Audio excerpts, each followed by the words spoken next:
Hey guys, welcome back to my channel. If you have not subscribed it, please subscribe it. Press the bell icon, hit the like button also. Friends, जैसा कि आपको पता है, daily मैं the Hindu newspaper से एक video लेके आता हूँ। सेम आज भी हम एक वीडियो में बात करेंगे, जो कि एक आर्टिकल लिखा है जो पुराने आईएएस हैं, अभी टीचर हैं। इन्होंने आर्टिकल लिखा है गिव अप। गिव अप होता है त्याग देना, मतलब हार मान जाना, त्याग देना। जैसे बोलते हैं ना, डोंट गिव अप, त्याग कुछ भी मतलब छोड़ो मत, हार मत मानो। या गिव अप मतलब त्याग देना। इम्प्रोपेरिटी का मतलब होता है, प्रोपेरिटी होता है उचित करना, या अनुचित हो जाता है, ये अपोजिट है अनुचित। डेमोन्स्ट्रेट करना, इम्पार्शियलिटी। डेमोन्स्ट्रेट मतलब दिखाना, इम्पार्शियलिटी, पार्शियलिटी होता है किसी के साथ पक्षपात करना, ये इम्पार्शियलिटी को बताते हैं। तो लोकसभा के स्पीकर के बारे में बात करेंगे हम इस आर्टिकल में। तो office of the speaker emerge in the medieval Britain. तो यहाँ बात कर रहे हैं कि ऑफिस ऑफ स्पीकर कब से एग्जिस्टेंस में आया। Office of the speaker emerge in the medieval Britain when the house of Commons, जो वहाँ पे ब्रिटेन में जैसे लोकसभा यहाँ बोलते हैं, वहाँ पे हाउस ऑफ कॉमन बोलते हैं, नीडेड, उसको ज़रूरत थी। वो अब की सेकेंड फॉर्म यूज हुई है। कॉमन्स नीडेड ए स्पोक्समैन, ऐसे मतलब उनके बिहाफ पे बोलने वाले की जरूरत थी। इन देयर डीलिंग्स, जो डील करते थे, व्यवहार करते थे विद द किंग, राजा के साथ बातचीत करते थे, व्यवहार करते थे, उनके लिए इनको एक बोलने वाले आदमी की जरूरत थी। तो इसका मेडिवल ब्रिटेन, जो मध्यकालीन भारत बोलते हैं, या मतलब मेडिवल इंडिया बोलते हैं, वहाँ पे मेडिवल ब्रिटेन हो गया। तो when the house of the common needed a spokes person in dealing with the king until 17th century, speaker was often seen as a agent of crown. तो यहाँ पे 17th सेंचुरी तक मतलब 1600 से लेकर 1699 तक उसको सेंचुरी शताब्दी होता है। और स्पीकर वाज ओपन मतलब प्राय, सामान्य प्राय। तो स्पीकर वाज ओपन को सीन को देखा जाता था। देखो, वाज के बाद हमेशा आपने देखा होगा वर्ब पे फर्स्ट फॉर्म वही आईएनजी आता है कि वही, बट यहाँ पे पैसिव फॉर्म है, वाज ओपन प्राय seen as an agent of the crown. However since the middle of 9th century, मतलब मिड जो 1850 का टाइम था, the speaker has been considered. Same ऐसे ही हैज़ बीन कंसिडर्ड, उसको पैसिव फॉर्म में हैज़ बीन कंसिडर्ड क्या माना गया, to be an impartial chairman. तो टू बी की ऐसा माना गया कि भाई उस टाइम पे कि उसको होना चाहिए to be an impartial chairman of the house of the commons. They are custodian of the rights and privileges of the house. वो क्या है, कस्टोडियन है of the rights and privileges of the house and its committee and its member. Speaker conducts and gaps, speaker के जो conduct होते हैं, व्यवहार आचार होते हैं, या कंडक्ट होता है, उसका व्यवहार होता है, या गैप्स होते हैं, under the Indian constitution of Lok Sabha and legislative assembly elect two of its member to be the speaker and deputy speaker। तो under the Indian constitution Lok Sabha and state legislative assembly elect two of its member. तो ये अपने इसके member को to be speaker and deputy speaker respectively. तो Indian constitution की बात करें, लोकसभा में या लेजिस्लेटिव असेंबली जो होती है स्टेट की, state legislative assembly elect two of its member to be speaker और डिप्टी स्पीकर रिस्पेक्टिवली हम चुनते हैं। Apart from the traditional role, जो उसका ट्रेडिशनल रोल होता है with respect to the conduct of business, जो वहाँ पे जो पार्लियामेंट में बिजनेस होता है उसको कंडक्ट कराना, या speakers perform two important function, उसके अलावा भी दो फंक्शन करता है, of certifying a bill to be a money bill. एक तो कोई से बिल को भी मनी बिल डिसाइड करते हैं, और which Rajya Sabha and legislative council have a limited role. जैसे अपर हाउस यहाँ पे राज्यसभा होता है, नीचे लेजिस्लेटिव काउंसिल बोलते हैं, उनका लिमिटेड रोल होता है अकॉर्डिंग टू दी जो मनी बिल है, आर्टिकल 1110 होता है वहाँ। Deciding on disqualification under the 10th schedule of the defection. 10th schedule में एंटी डिफेक्शन ला है, तो उसी के बारे में बात कर रहे हैं। उसकी डिस्क्वालिफिकेशन जो होती है मेंबर की, वो स्पीकर डिसाइड करता है। The Lok Sabha and state legislative, Lok Sabha है या legislative assembly, rules provide for suspension of members of misconduct in the house. Lok Sabha या लेजिस्लेटिव असेंबली है, उसके रूल्स प्रोवाइड करते हैं suspension of member of for misconduct in the house. It has been notice, इसको देखा गया है that speakers in the house misuse this provision more often than not against the opposition member. तो ये देखा गया, इट हैज़ बीन नोटिस, इसको बात को नोटिस किया गया that speaker and the house, जो हाउसेज हैं, मिस यूज़ करेंगे दिस प्रोविजन, इन प्रोविजंस को, more often than the not against the opposition member. तो ज़्यादातर यूज़ करते हैं not against the opposition member. Recently opposition members was suspended for misconduct. Recently हाल फिलहाल में अपोजिशन मेंबर थे, उनको सस्पेंडेड किया गया for the misconduct. The speaker is the authority, speaker क्या authority to refer bill introduce to the parliamentary standing committee. Speaker कौन है, अथॉरिटी है टू रेफर करना, किसी के बारे में बात करते हैं संदर्भ में, मतलब ये रेफर करता है, आगे भेजता है, सिफारिश करता है, bills introduce to the parliamentary standing committee, वही बताता है कि इस बिल को स्टैंडिंग कमेटी के पास लेके जाओ। हाउएवर, हालांकि even significant bills that require detail scrutiny are not refer to as such committee. तो ये कह रहे हैं हाउएवर, हालांकि जो वहाँ पे सिग्निफिकेंट बिल रहते हैं, बहुत महत्वपूर्ण बिल रहते हैं, वो रिक्वायर डिटेल स्क्रूटनी, जिनको मतलब डिटेल में छटनी होती करनी होती है, उन पर डिस्कशन करना होता है, नोट रेफर्ड नहीं किए गए टू सच कमेटी, ऐसी कमेटी को, as against more than 60% of the bill reserve for the committees in Lok Sabha during 2004 और 14। 2004 से 14 के बीच में 60% जो बिल थे रेफर्ड किए गए थे कमेटी को 2004 से 14 के बीच में, and less than 25% have been referred to 2014 and 2023। 2014 से जब से बीजेपी गवर्नमेंट आई है तब से लेस देन 25% से भी कम बिल को रेफ़र किया गया पार्लियामेंट्री कमेटी के पास।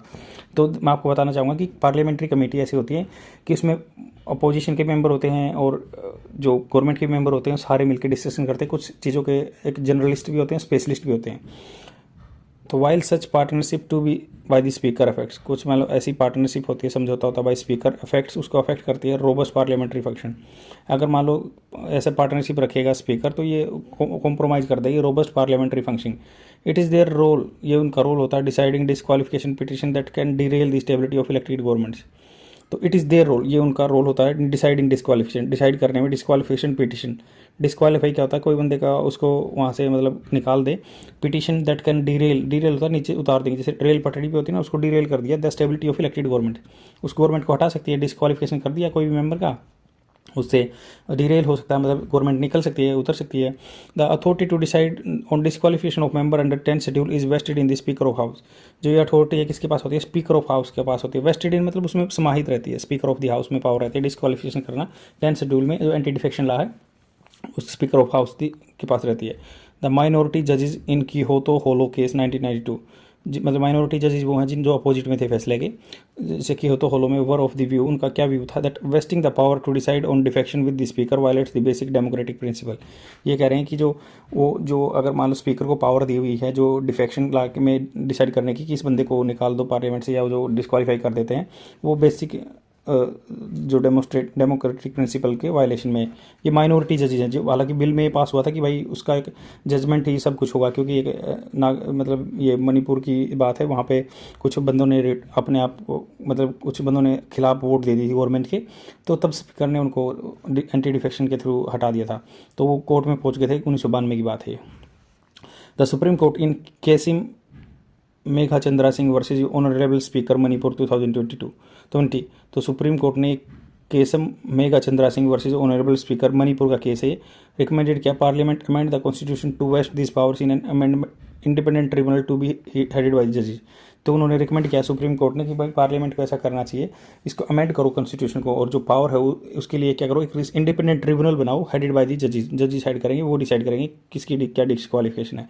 द प्रेजेंट इंडिक्टमेंट होता है जो किसी पे कलंक लगना, धब्बा लगना, या इंडिक्टमेंट जो किसी को, जैसे अभी जो लगा है स्पीकर ऑफ महाराष्ट्र असेंबली, जो स्पीकर ऑफ महाराष्ट्र असेंबली है is also due to his continued लगातार इनेक्शन होता है, इनएक्टिव रहना, निष्क्रिय होना, in deciding disqualification petition for more than a year despite direction from the court ने डायरेक्शन दे रखे हैं कि आप डिस्क्वालिफिकेशन डिसाइड करो, बट वो डिस्क्वालिफिकेशन नहीं दे रहे हैं। एडिशनली अगर इसके साथ बात करें, there has also been challenge रहे हैं in the court in recent years against certification of certain bills as a money bill, कुछ सर्टिफिकेशन करना मनी बिल का as a money bill by the speaker of the Lok Sabha in Britain. The speaker once elected to his or her office, कोई भी Britain में the speaker को once एक बार elected कर लिया to his or her office, resigns from political party to which, तो वो resign करता है from the political party to which he or she belong. In subsequent election, उसके बाद के इलेक्शन में, to the house of the commons he or she seeks election not as a member of any political party but as the speaker seeking री election. तो ये कह रहे हैं कि भाई जैसे सब्सिक्वेंट इलेक्शन, जब उसके बाद इलेक्शन होंगे to the house of the commons, he or she उसके मतलब कोई भी जेंट्स है या लेडीज़ है वो बनते हैं, seeks election not as a member of any political party, वो कभी भी इलेक्शन में नहीं खड़े होते, not stand in the election as a member of the political party, क्योंकि उधर से उनको रिजाइन देना पड़ता है। एज स्पीकर सीकिंग री इलेक्शन, दोबारा से अपने इलेक्शन में खड़ा हो सकता है सिर्फ स्पीकर की पोस्ट के लिए। दिस इज टू रिफ्लेक्ट, यह दिखाता है इज और हर इम्पार्शियलिटी, मतलब किसी के साथ पार्शियल नहीं है, उस पार्टी से एफिलिएशन उसका खत्म हो जाता है। While presiding over the house in Indian constitution, while the 10th schedule allow the speaker और deputy speaker to resign from their political party, 10th schedule में लिखा भी गया है कि स्पीकर को और डिप्टी स्पीकर को अपनी पॉलिटिकल पार्टी से रिजाइन करना है on being elected to the office, elected होने के बाद ऑफिस पे। It has been never done, ये कभी नहीं किया गया है by any speaker till date, आज की डेट तक। It is important that we adopt the practice as in Britain, तो हमें भी ऐसी प्रैक्टिस अडोप्ट करनी चाहिए कि उसको रिजाइन करना, अपनी पॉलिटिकल फेवर नहीं करना है।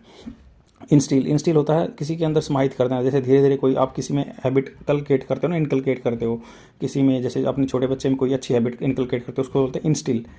तो ऐसे बोल सकते हैं आप एग्जाम्पल में कि I want to instil this good habit in my children. तो instil confidence in the office of speaker, तो यही समाहित करेगा जो कॉन्फिडेंस है ऑफिस ऑफ द स्पीकर में, अगर ये प्रैक्टिस हम फॉलो करते हैं तो ब्रिटेन वाली। आई होप आपको समझ में आएगा। इसका जिस्ट मैं बता देता हूँ। जैसे ये बात करते हैं कि अनुचित व्यवहार है, इम्प्रोपेरिटी है, डेमोस्ट्रेट करना चाहिए इम्पार्शियलिटी। गिव अप इम्प्रोपेरिटी मतलब इसको छोड़ देना चाहिए, रिलिंक्विश कर देना चाहिए। इम्प्रोपेरिटी जो मतलब उचित नहीं है, अनुचित है। डेमोस्ट्रेट करना चाहिए हमें इम्पार्शियलिटी। अभी लोकसभा स्पीकर के बारे में बात की गई है कि ये हमने इंग्लैंड से लिया है। इंग्लैंड में ऐसे होता था कि उनको स्पोक्स पर्सन चाहिए होता था पार्लियामेंटेरियन को किंग से बात करने के लिए, क्योंकि वहाँ पे किंग होता है ना, प्रेसिडेंट से ऊपर भी किंग होता है वहाँ पे, तो किंग से बात करने के लिए चाहिए था। उसके बाद क्या हो गया कि ये जो है कॉन्फिडेंस इनका जो लोकसभा मेंबर का इनमें रहता था, हाउस ऑफ कॉमन्स बोलते हैं उधर ब्रिटेन में, तो किंग से बात करते रहते थे। फिर उसके बाद क्या हुआ कि ये इंडिपेंडेंट डिसीजन लेने के लिए भी ले लिया उसके बाद जो मॉडर्न टाइम में, और ये मेडिवल टाइम की प्रैक्टिस थी जब किंग की ज़्यादा पावर होती थी। मॉडर्न टाइम में क्या हुआ कि लोकसभा स्पीकर इम्पार्शियल बिहेव करने लगा, और जो वहाँ house of the conduct business है उसके साथ उसके इंडिया में दो काम और रहते हैं। दो काम रहते हैं कि स्पीकर बताता है कि ये मनी बिल है या नहीं है, उसके बाद ये बताता है कि स्पीकर डिस्क्वालिफिकेशन करता है, एंटी डिफेक्शन ला, मतलब कोई अपनी 1992 में आता है एंटी डिफेक्शन ला कि डिस्क्वालिफिकेशन बताता है कि ये बंदा कामयाब है या नहीं है, इसको डिस्क्वालीफाई कर दें इसने, अगर मान लो कोड ऑफ कंडक्ट का वायलेशन किया है या फिर अपनी पार्टी के खिलाफ गया है जो भी है, तो उसके लिए डिस्क्वालिफिकेशन होती है। अभी ये बता रहे हैं कि हमें जब ये हाउस ऑफ कॉमन और ये सिस्टम है कि वहाँ से जो होता है स्पीकर डिप्टी स्पीकर उनको अपनी पार्टी से रिजाइन कर देते हैं, और उनसे बिल्कुल एफिलिएशन रहता नहीं है उनका, और ऑटोमेटिकली वो इम्पार्शियल बिहेव करते हैं। बट इंडिया में जैसे कंसेप्ट ये है कि जो 10th शेड्यूल है उसमें लिखा भी गया है कि आपको रिजाइन करना है, बट अब तक किसी ने रिजाइन नहीं किया है, और हमें ऐसी प्रैक्टिस को इंस्टिल करना है, इम्बाइब करना है अपने कल्चर में, then only we would able to make the speaker post और deputy speaker post as impartial. तो इसलिए करें गिव अप, छोड़ दो इम्प्रोपेरिटी, और डेमोस्ट्रेट करना चाहिए इम्पार्शियलिटी। आई होप आपको समझ में आया होगा। शेयर जरूर कर दे दीजिए अपने फ्रेंड में, और डेली देखते रहो। Thank you very much.